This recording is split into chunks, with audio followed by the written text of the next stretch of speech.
causes and events leading up to our entry into the war. Well, what are the causes? Why are we Americans on the march? Is it because of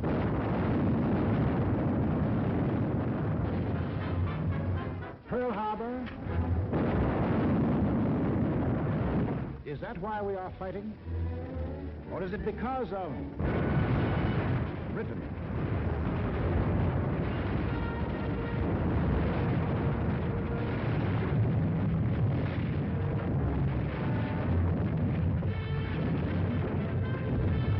France?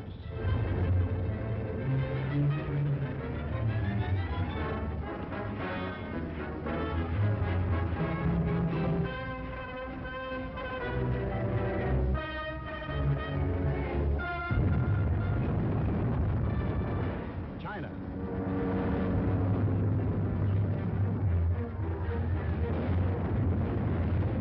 Czechoslovakia?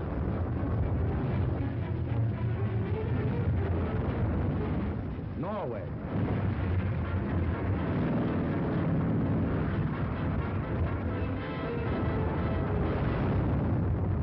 Poland?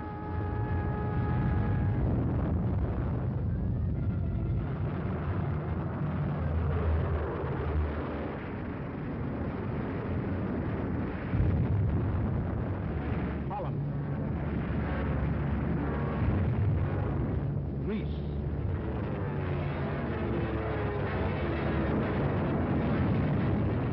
Belgium? Albania? Yugoslavia? Or Russia?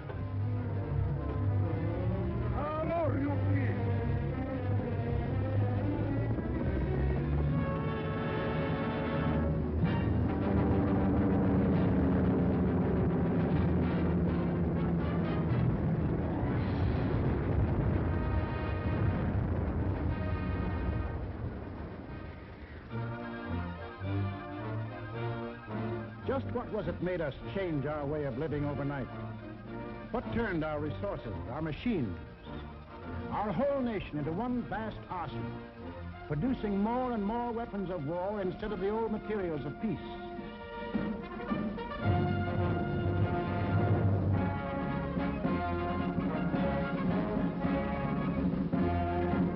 What put us into uniform, ready to engage the enemy on every continent and every ocean?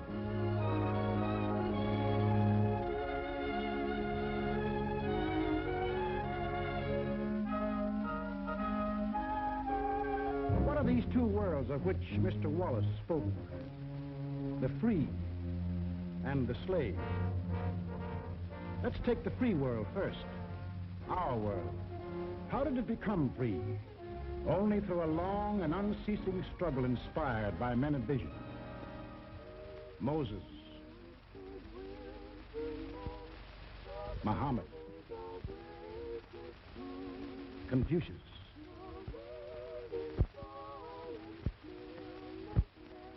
Christ. All believed that in the sight of God, all men were created equal. And from that there developed a spirit among men and nations, which is best expressed in our own Declaration of Freedom. We hold these truths to be self-evident, that all men are created equal. It is the cornerstone upon which our nation was built, and the ideal of all the great liberators.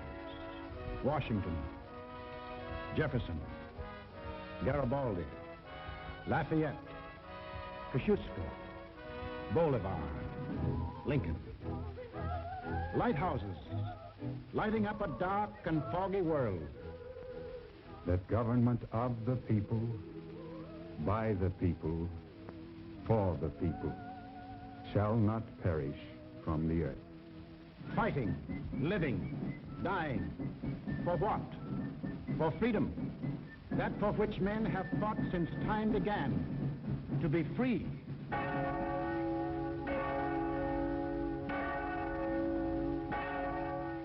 Is life so dear, or peace so sweet, as to be purchased at the price of chains and slavery? Forbid it, Almighty God.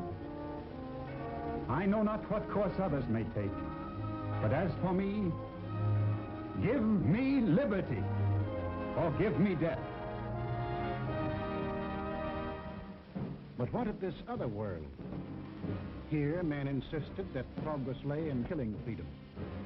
Here, they were putting out the lighthouses, one by one. Here, the march of history was reversing itself. In Italy, it began when an ambitious rabble-rouser set his followers marching on Rome.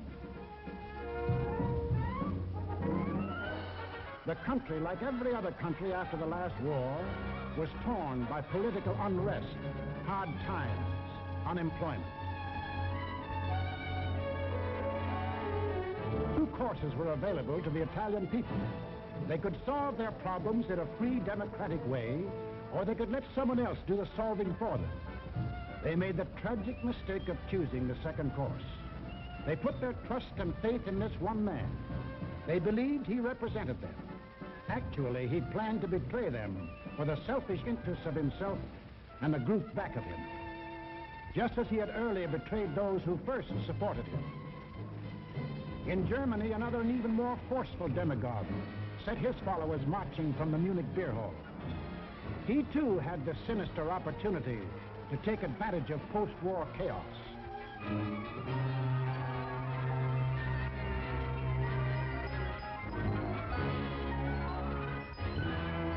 But he also had certain distinctive German characteristics to play on. To start with, the Germans have an inborn national love of regimentation and harsh discipline. He could give them that.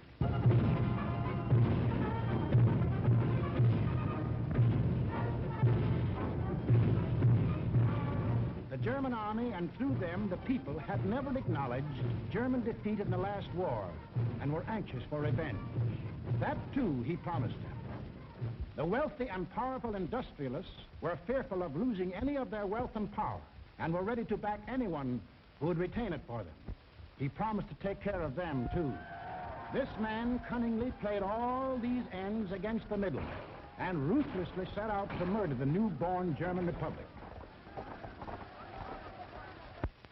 As the will of the emperor, and to the Japanese people, the emperor is God. Taking advantage of their fanatical worship of the god emperor, it was no great trick to take away what little freedom they had ever known. Yes, in these lands, the people surrendered their liberties and threw away their human dignity.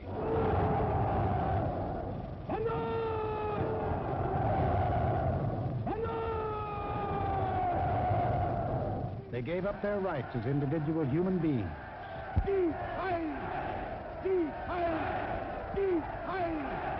And became a part of a mass, a human herd.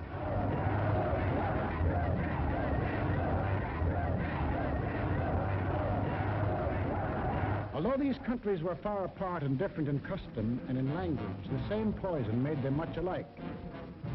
Each got a new uniform. In Italy, the new bosses wore black shirts. In Germany, the shirts were brown. In Japan, they hid behind the uniform of the army. But really, they belonged to a sinister, secret society. Their symbol was a black dragon. The other fellows had to have a symbol, too. Germany, a swastika. In Italy, the old Roman symbol of the fascists. In Germany, they called the new order National Socialism, or Nazism. In Italy, they had a shorter word, fascism.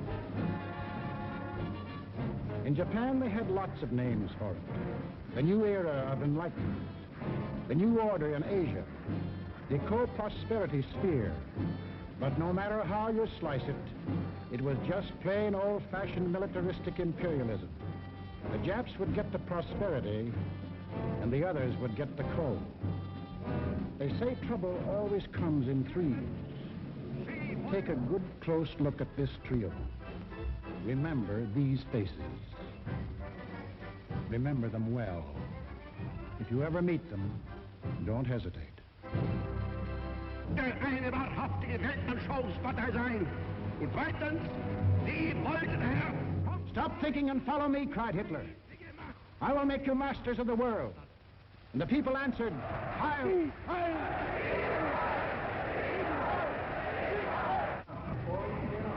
thinking and believe in me, bellowed Mussolini, and I will restore the glory that was Rome.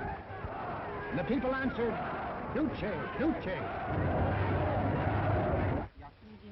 Stop thinking and follow your God Emperor, cried the Japanese warlords, and Japan will rule the world. And the people answered, Banzai, Banzai. Each system was alike in that the constitutional law-making bodies gave up their power. The Reichstag in Berlin, the House of Deputies in Rome, the Diet in Tokyo. And these elected representatives became collections of stooges, rubber stamp organizations. Applauding on cue the words of the leaders. Each system did away with free speech and free assembly. Each system did away with a free press and substituted a press controlled by the party. Through their ministries of propaganda, each took complete control of the theater, the movies, the radio. Every cultural activity and every channel of information was controlled by the most important members of the party. Each did away with free courts and trial by jury, and substituted courts and judges run by the party. Each abolished labor unions and the rights of bargaining for wages. Ferndienstwachen zur Meldung! Achtung!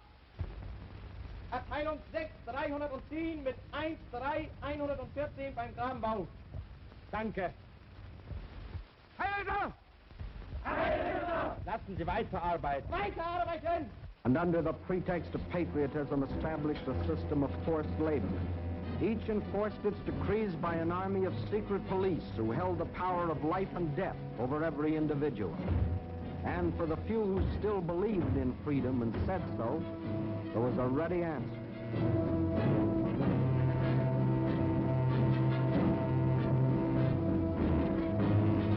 Con una mazza si può imporre silenzio ai più grandi intelletti del mondo.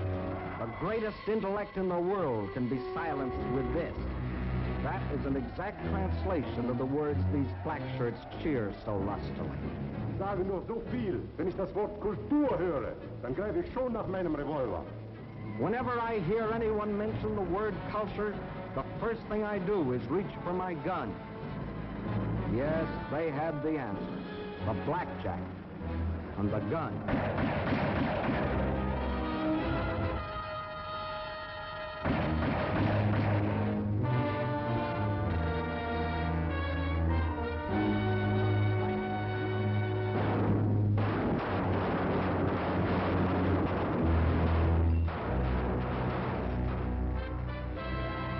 In Italy, they did it different.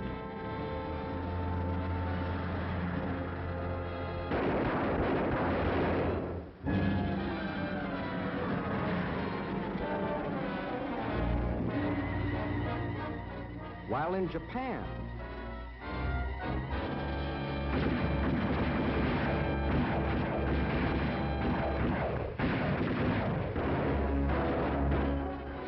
to their names can be added those of hundreds and thousands of others who stood in the way of the new order.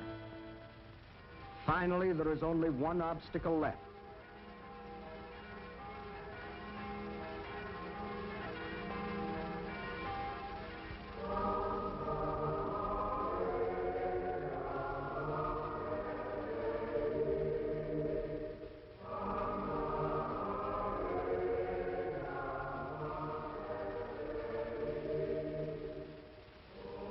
The word of God and the word of Führers cannot be reconciled.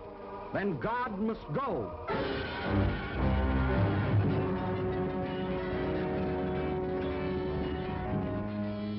I am absolutely clear in my own mind, and I think I can speak for the Führer as well, that both the Catholic and Protestant churches must vanish from the life of our people. Thus spoke Dr. Alfred Rosenberg. And if you have any doubt that he spoke for his Führer, here's what happened.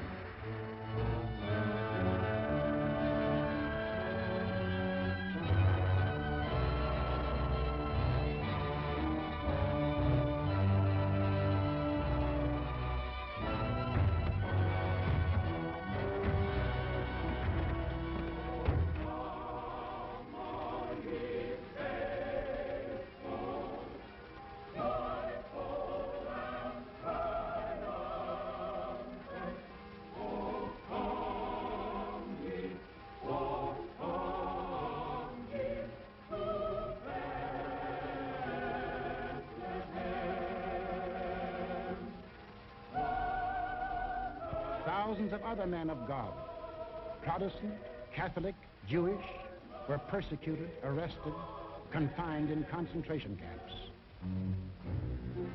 Our Führer is the intermediary between his people and the throne of God.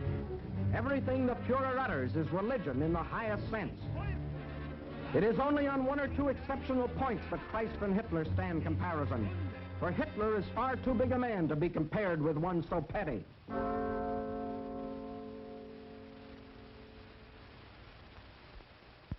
German classrooms. Adolf Hitler ist unser Retter, unser Held, der edelste Führer auf der ganzen Welt. Für Hitler leben wir und wir sterben gerne wir. Für den Führer bis zum Tod, denn er ist unser Gott. Yes, take children from the faith of their fathers and teach them the state is the only church. And the head of the state is the voice of God.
is the way of life, or better, the way of death, in that other world.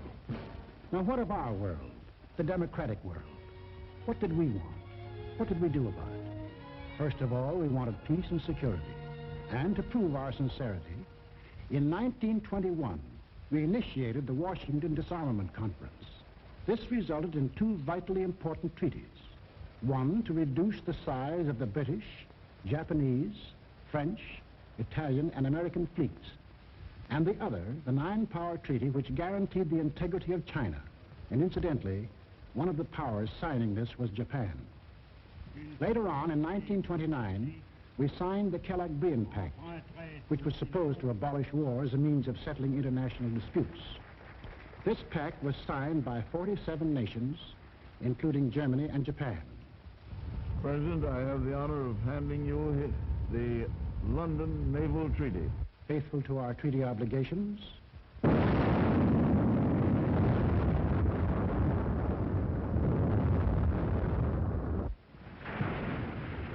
we scrapped more than 60% of our naval tonnage, and our army was reduced to a standing force of 136,000 men, smaller than that maintained by the little state of Romania. We let our hopes for peace become so strong that they grew into the determination not to fight unless directly attacked. We let ourselves be influenced by those who said that we could find security through isolation. The confusion in our way of thinking is apparent in the slice of public opinion as it appeared in Pathé News in 1939.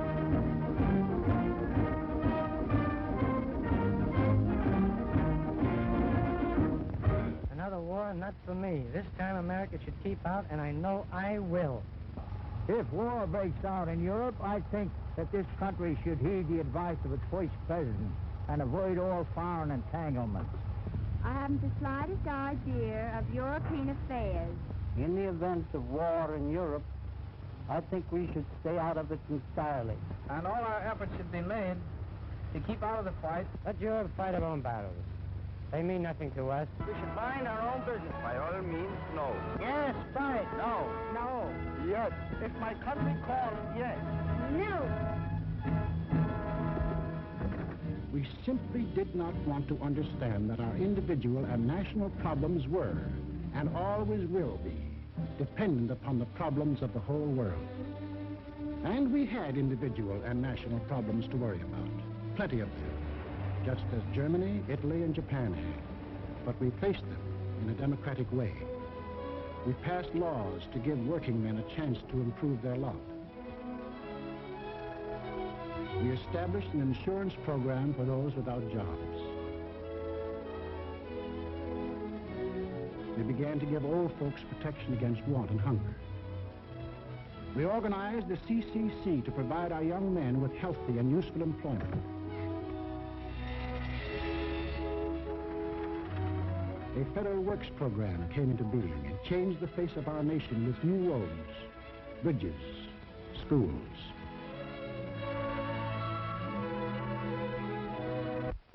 We built great new dams which brought the miracle of electricity to millions of our people.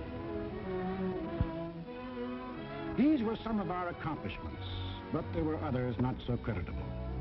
We turned our backs on the League of Nations. We passed the Tariff Act to set a higher wall of isolation around us. We encouraged lawlessness with the farce of prohibition. But in spite of these mistakes, we never had a thought of losing our free institutions. John Q. Public still ran the country. He had his choice of voting for Dewey, Wilkie, Roosevelt, or anybody else. In Germany, they had the choice of voting for Hitler, Hitler, or Hitler.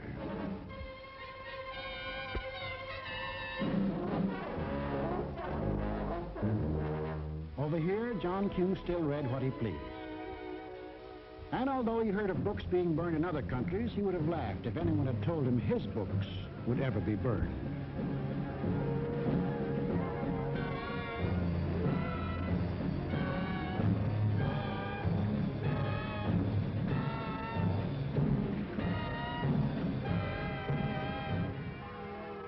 And on Sunday, if he felt like it, John Q. went to any church he pleased.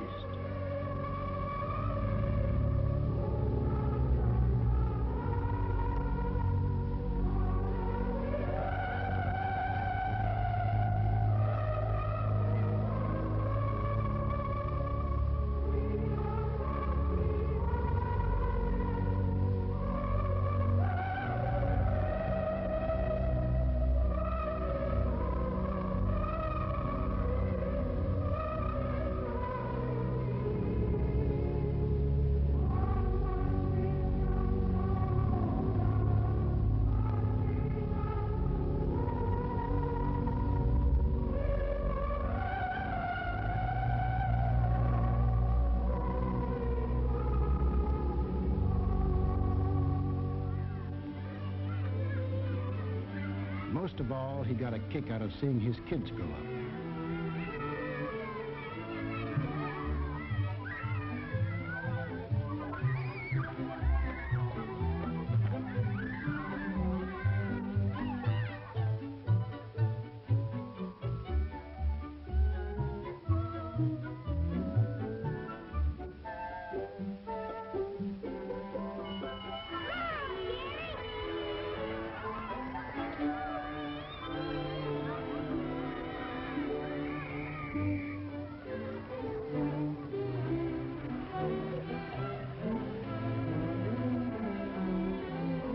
The average American was quite unconscious of the fact that some people had this in mind for the little John Q.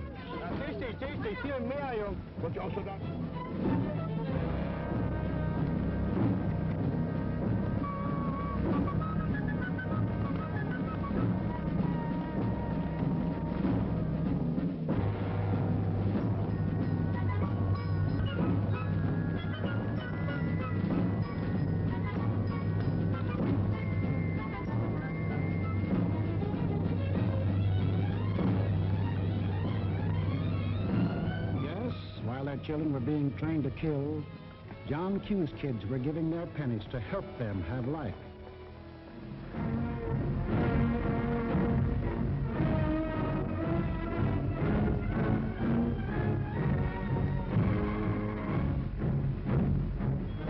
And when we saw these men in the newsreels, quite often we laughed. To us, they looked like characters in a musical comedy.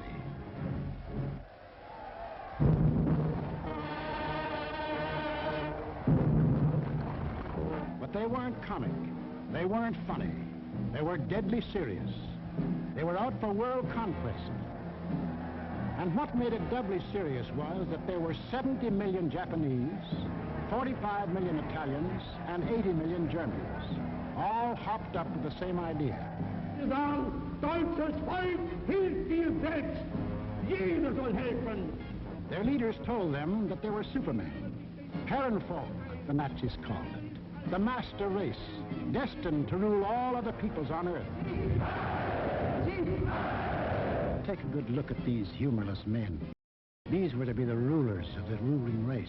Leben, auch ihr bürgerliches Dasein ist gesichert in diesem nationalsozialistischen Staat. Obey us blindly, and you will attain your rightful place in the world. All other people will be your slaves. That's what they promised them. That Americans, Chinese, Russian, South Americans, all free peoples would work for them and make them rich. And how they ate it up.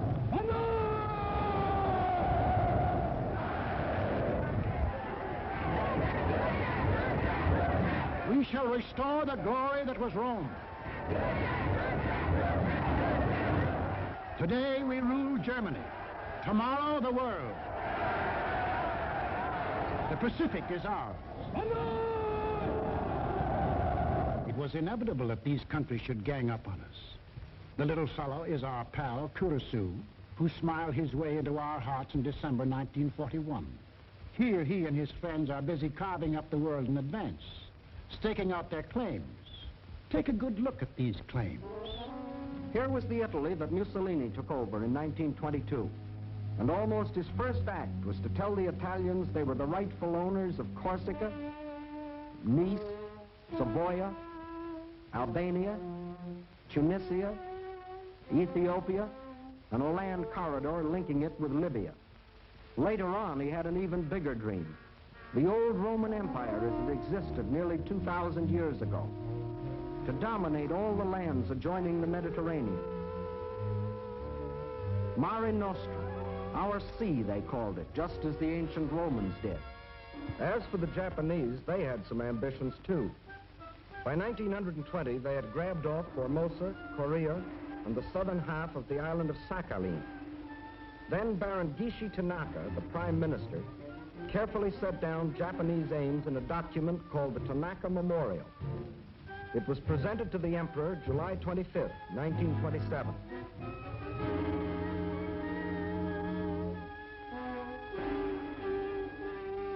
Here was their dream. Manchuria for raw materials. China for manpower. Then a triumphant march through Indochina, Siam, Burma, India, the East Indies, and on through Australia and New Zealand. And in the north, all they claimed was that part of Russia east of Lake Baikal. That was to be the new order in Asia.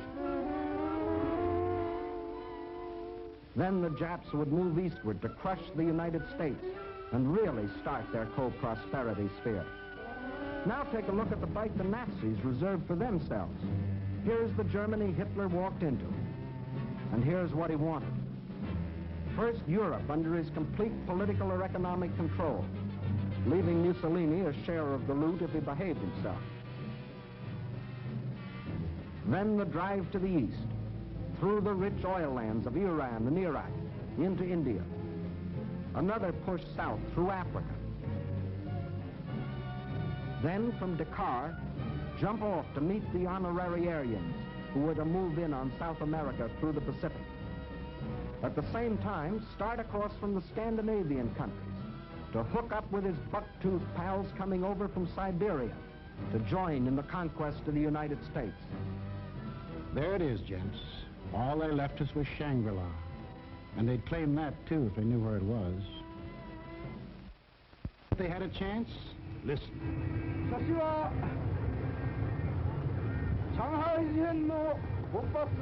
When war comes between Japan and the United States, I shall not be content merely to occupy Guam, the Philippines, Hawaii, and San Francisco. I look forward to dictating the peace to the United States in the White House at Washington. Yamamoto wrote those words on January of 1941. Yes, the conquering Jap army down Pennsylvania Avenue. That was the final goal. You will see what they did to the men and women of Nanking, Hong Kong, and Manila. Imagine the field day they'd enjoy if they'd marched through the streets of Washington. But before striking, a preliminary step was necessary. From Berlin, from Rome, from Tokyo, the campaign started. Propaganda to confuse, divide, soften up their intended victim. Put them on the defensive. Scream you're abused. Shout you're oppressed. The world's wrong. You're right. If you shriek it loud enough and often enough, they'll believe you. Above all, use their free press and their free speech to destroy them. Lebensraum, ja, Lebensraum, meine Volksgenossen. Lebensraum, they demanded. Living room. Our lands are overcrowded. But at the same time, they gave prizes to mothers who bore the most sons.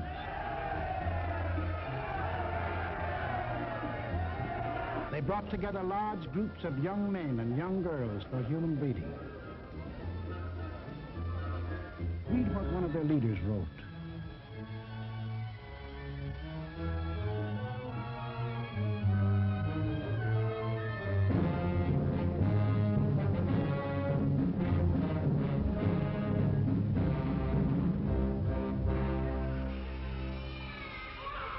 Of course, the children from this assembly line belong to the state to be scientifically trained for conquest.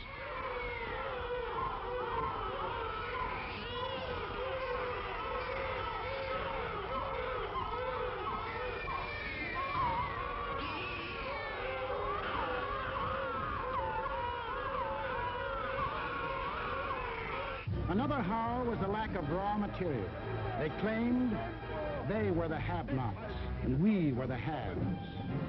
But out of this supposed lack, they built up the greatest war machines the world has ever known.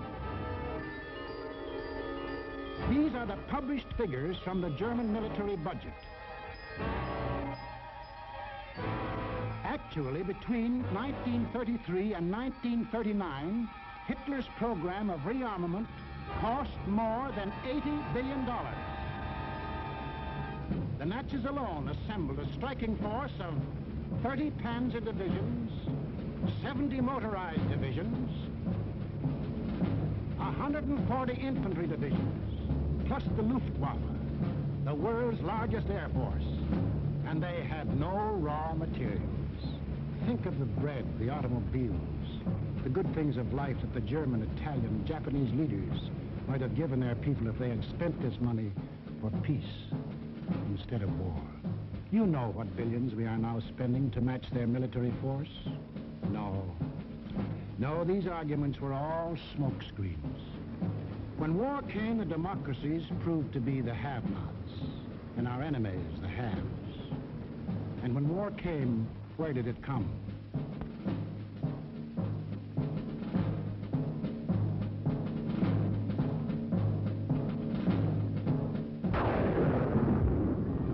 Remember that date, September 18, 1931. A date we should remember as well as December 7, 1941.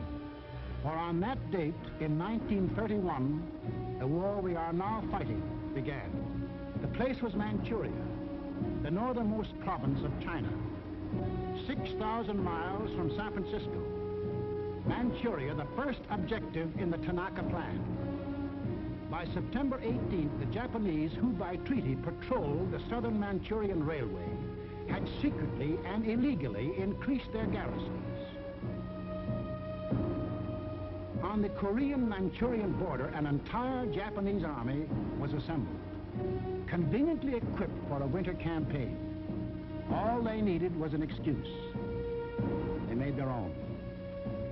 At 10:30 that night, just after the Mukden Express had passed by, a section of track was dynamited, causing damage to one rail and 2 fish plates. Japan's honor had been violated. Within half an hour, the Japanese railroad garrison launched a coordinated attack on the barracks of the sleeping Chinese army at Mukden. The slaughter was appalling. By midnight, the conveniently placed Japanese army poured across the Korean border, and the first open act of aggression, the invasion of Manchuria, was on. In 4 days, they had occupied the whole of southern Manchuria, and shortly after, the whole country. Manchuria became Manchukuo, a puppet state with an obedient stooge on the throne, Henry Puyi, a weakling whom the Japanese had prepared for the job with 7 years of women and song. In Washington, Henry L. Stimson, then Secretary of State, now Secretary of War, sent out a blistering denunciation of the attack. The League of Nations sent a committee of 5, headed by Lord Lytton and including our own General Frank McCoy, to Manchuria to investigate. In October of 1932, the committee issued its report. We found that the Japanese occupation of this large part of China was not justified on the ground of self-defense, and that the new state which had been set up was a Japanese protectorate rather than a genuine case of Manchurian self-determination. Shortly after, the League condemned Japan as an aggressor nation. À son Excellence, Monsieur Matsuoka, délégué du Japon. I call on His Excellency, Monsieur Matsuoka, delegate of Japan.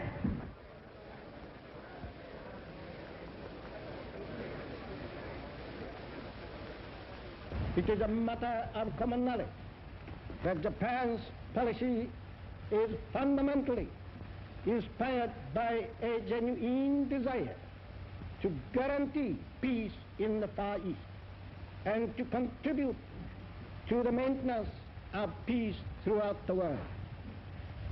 Japan, however, finds it impossible to accept the report adopted by the Assembly.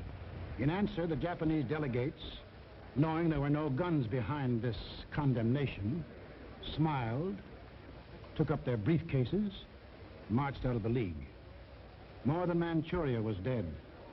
Collective security was dead. The green light had been given to the aggressors. We and the rest of the world knew that these aggressors should be stopped and punished. But we were unwilling to make the necessary sacrifices to back up that opinion. It was impossible to convince a farm boy in Iowa, or a driver of a London bus, or a waiter in a Paris cafe that he should go to war because of a mud hut in Manchuria. Yet the subsequent course of history makes it clear that that incident, so many miles away, is one of the main reasons that you and millions of others are in uniform today. The Japs had Manchuria. Phase number 1 of the Tanaka Plan was completed. Phase number 2, the conquest of China. In 1932, without warning, the Japs attacked the Chinese city of Shanghai.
Here they met such stubborn resistance that they had to pour more than 75,000 troops into the local battle before capturing the city.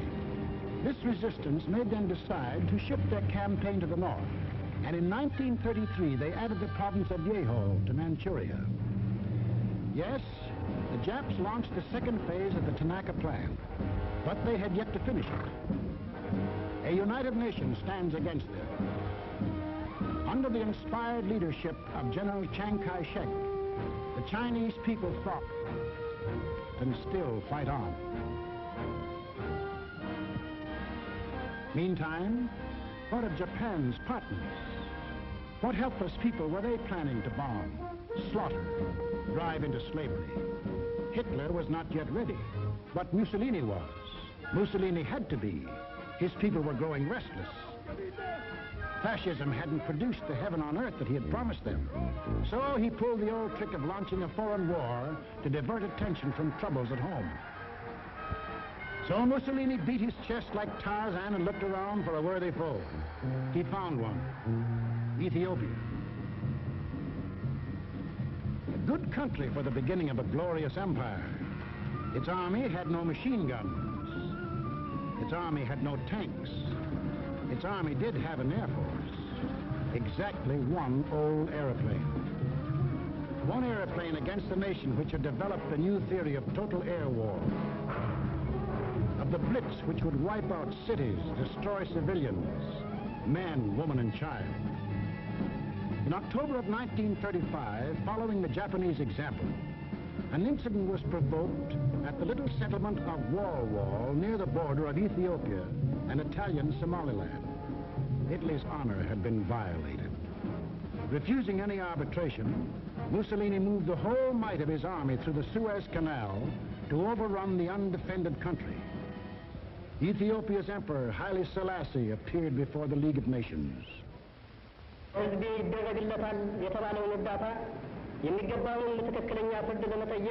I must still fight on until my tardy allies appear, and if they never come, I say to you without bitterness, the West will perish.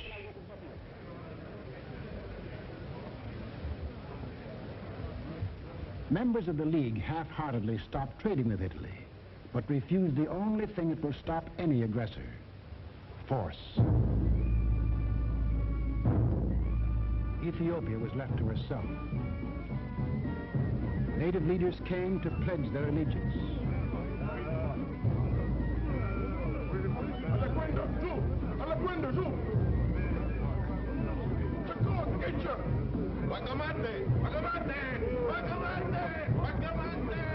The people of Ethiopia, with their spears and bare hands, faced the guns and the tanks of the invaders, fighting desperately and gallantly to save their country from conquest.